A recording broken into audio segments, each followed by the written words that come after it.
जानते हैं कि प्रभु ने बड़ी एक आई ओपनिंग बात मुझसे की पिछले हफ्ते। प्रभु ने कहा कि अगर लोगों को यह मालूम है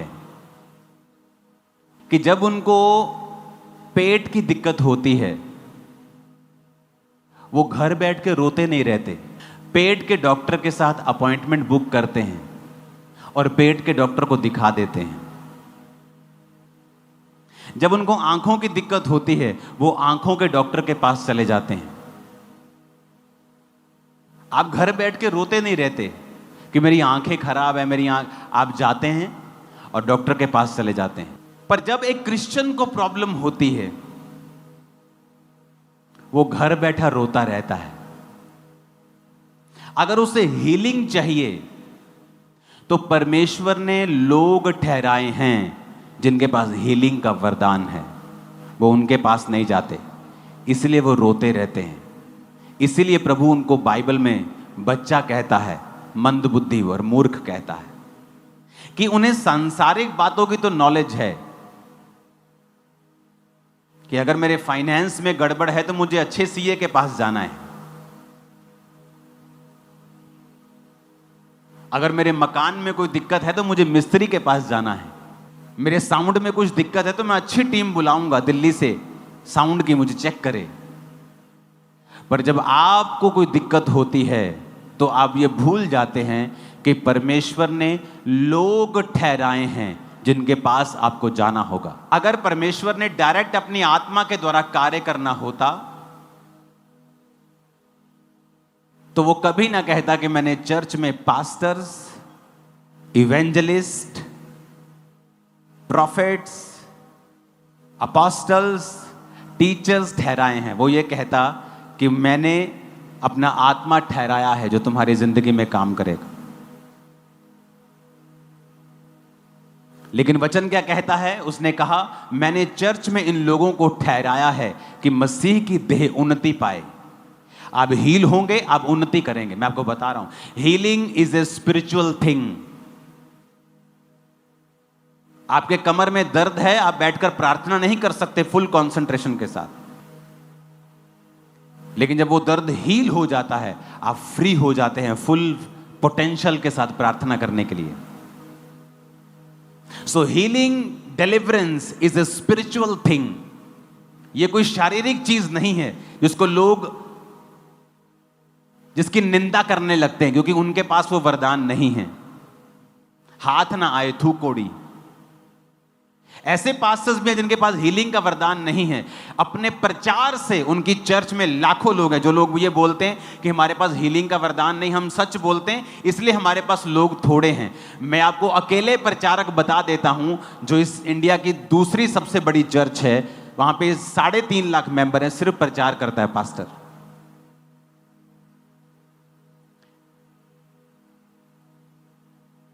आपको समझना पड़ेगा परमेश्वर ने लोगों को ठहराया है।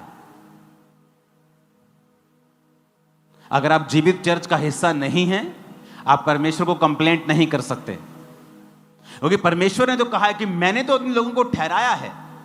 तुझे हीलिंग चाहिए, जा। डिलीवरेंस चाहिए, जा। आज प्रोफेटिकली मैंने आपको एक बात बताई है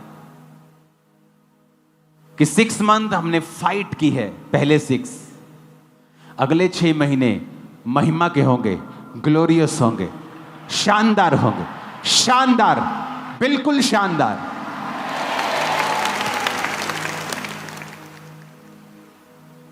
लोगों को लगता है शायद फेसबुक से नाम पढ़ के प्रोफेसी करना प्रोफेसी है, वो प्रोफेसी नहीं है। आप अपने लोगों को देखेंगे, अपने रिश्तेदारों को, दोस्तों को देखेंगे कि वो स्पिरिट डबल ट्रिपल 10 गुना ज्यादा खिंचाहट से उनको अपनी ओर खींच रही है और परमेश्वर के भवन में लेके आ रही है। वो आत्मा आप देखेंगे उनके साथ, आप देखोगे। ये प्रोफेटिक वर्ड है जो मैं आपको दे रहा हूं। जैसे जैसे टेक्नोलॉजी बढ़ेगी, एविएशन में बहुत सी नई टेक्नोलॉजी आप देखोगे। फ्यूचर तो ऐसा होगा कि जहाज क्रैश होने की घटनाएं 0 पॉइंट समथिंग % पे आ जाएंगी, इतनी कम हो जाएंगी। टेक्नोलॉजीज ऐसी होंगी कि किसी को बंदूक से मारने की जरूरत नहीं पड़ेगी, आप उसको दूर से बिना बंदूक से मार पाएंगे। और लोगों का डिप्रेशन हाईएस्ट लेवल पे होगा। छोटे छोटे बच्चे भी डिप्रेशन का शिकार होंगे फ्यूचर में। और इसीलिए परमेश्वर की ओर लोग ज्यादा होंगे, विरोध भी ज्यादा होगा, अंधेरा भी ज्यादा होगा और उजाला भी ज्यादा होगा। आपके बच्चे चमकेंगे तारों की तरह और लोगों को सिखाएंगे।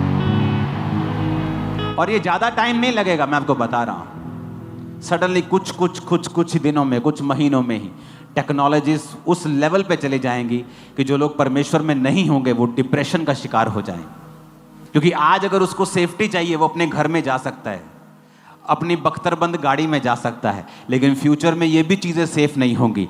गारंटी सिर्फ उसी की होगी जो यीशु के लहू में छुपा हुआ है। तो लोग ज्यादा जरूरत समझेंगे परमेश्वर में आने की। जिस तरह कोविड के बाद हुआ, लोगों को ज्यादा महसूस हुआ कि हमें परमेश्वर के करीब रहना है। तो आप अगर घर में बैठे कंप्लेंट कर रहे हैं तो गलती परमेश्वर की नहीं है। आपको हीलिंग चाहिए, डिलीवरेंस चाहिए, प्रोफेटिक आपको विजन चाहिए, परमेश्वर क्या चाहता है, आप जीवित चर्च में आएं और सुने फिर परमेश्वर क्या चाहता है।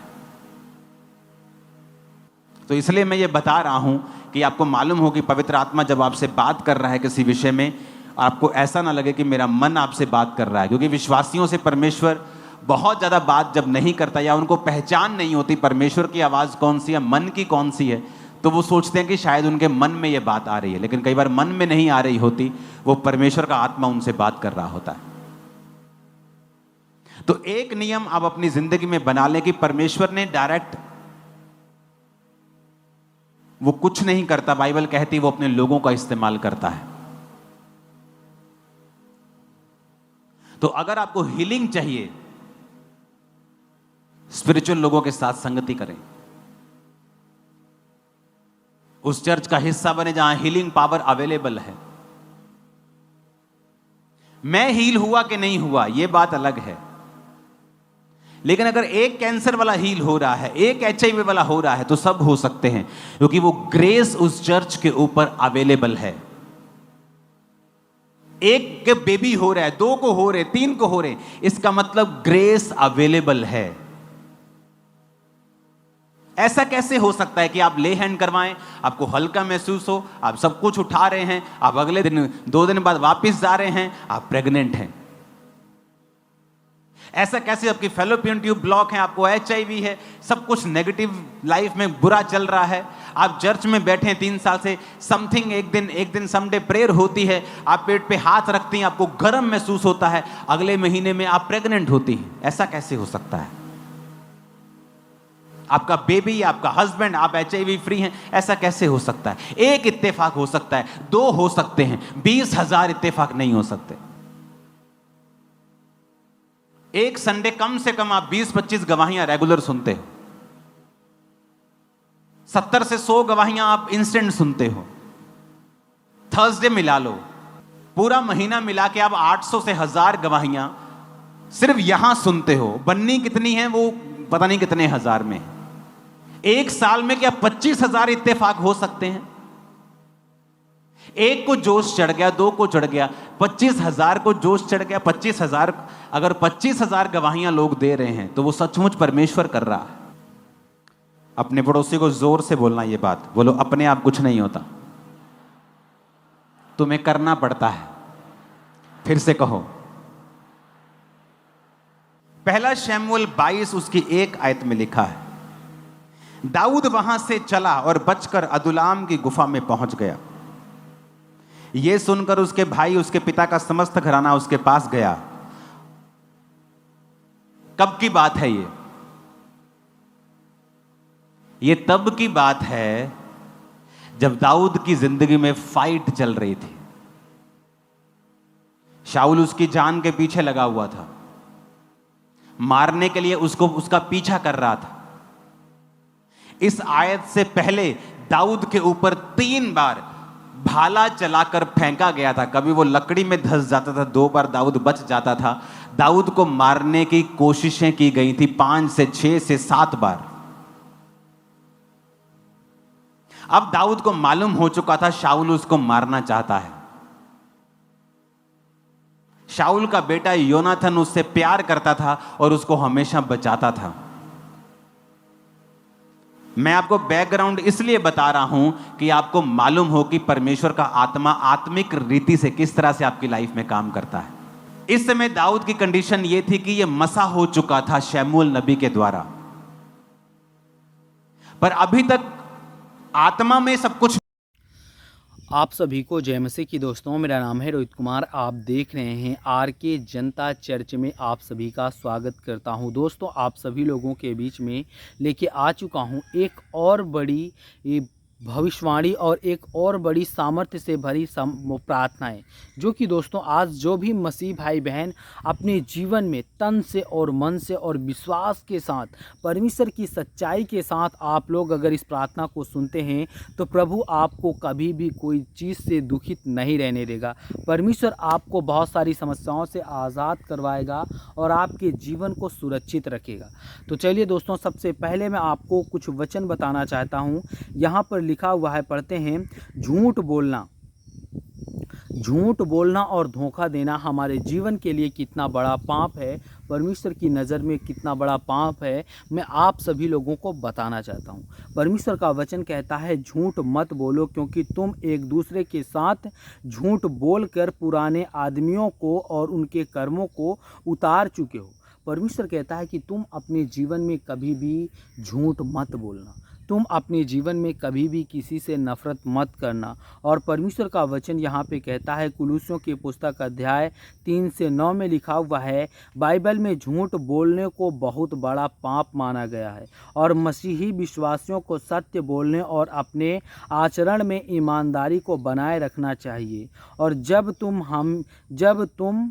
हम झूठ बोलते हैं तो हम परमेश्वर की सच्चाई का विरोध करते हैं और उसकी इच्छा के खिलाफ जाते हैं। परमेश्वर का वचन इस बात को यहाँ पे कहता है, ये तीन पाप ऐसे हैं जो मसीह जीवन के लिए बहुत ही महत्वपूर्ण और बहुत ही चेतावनी जनक बातें होती हैं दोस्तों, क्योंकि ये हमारे जीवन के लिए बहुत ही इम्पोर्टेंट है। और परमेश्वर इस बात को यहाँ पे कहता है, पढ़ते हैं, ये 3 पापें जो होती हैं वो हमारे जीवन के लिए बहुत महत्वपूर्ण चेतावनी है, जिन्हें हमें हमेशा बचने की कोशिश करनी चाहिए ताकि हम परमेश्वर के साथ सही संबंध बनाए रखें, ताकि हम परमेश्वर के साथ एक सच्चे मसीही बनकर रहें। तभी परमेश्वर हमको सुरक्षित रखेगा, तभी परमेश्वर हमारे जीवन की सारी समस्याओं को, सारी प्रॉब्लमों को और सारे दुख और तकलीफ़ों को दूर करेगा। तो जितने मेरे मसीह भाई बहन हैं, मैं आप सभी लोगों से कहना चाहता हूं कि आप लोग तन और मन से, विश्वास से और श्रद्धा के साथ परमेश्वर की प्रार्थना और अंकुर नरूला जी के बताए हुए मार्गों पर चले, प्रभु आपको आज़ाद कर देगा। तो जितने मेरे मसीह भाई बहन हैं, आप सभी लोगों से कहना चाहता हूँ, God bless you all of you, आमीन। नेक्स्ट वीडियो मिलता हूँ दोस्तों।